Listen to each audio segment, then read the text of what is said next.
A lot of people, a lot of young men that have a sad childhood are very angry young men.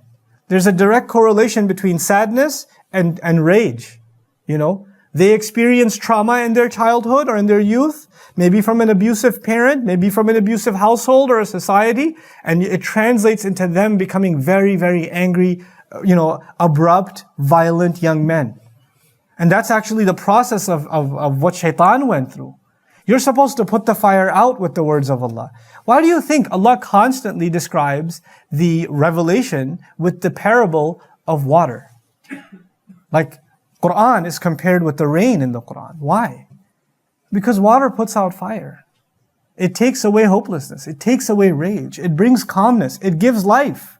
It refurbishes life. And then the closest thing, the only other parable you'll find to revelation in the Quran is light.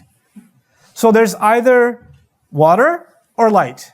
And these are the two essential components of making sure life exists on this earth. And if you look at it from another way, water is a necessity for purification. It's a necessity for purification. And light is the absence of darkness. Light removes darkness and all dark emotions, dark feelings, anger, rage, hopelessness, jealousy. These are dark emotions.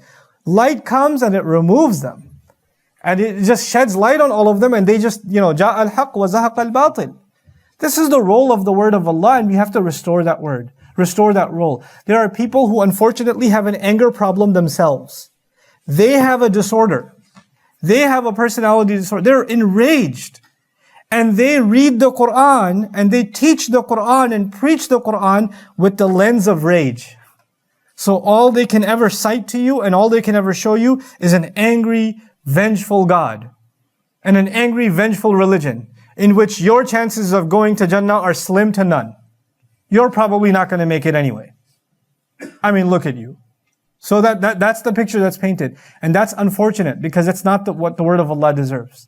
You have to let the word of Allah speak for itself. Yes, Allah is angry sometimes. Absolutely.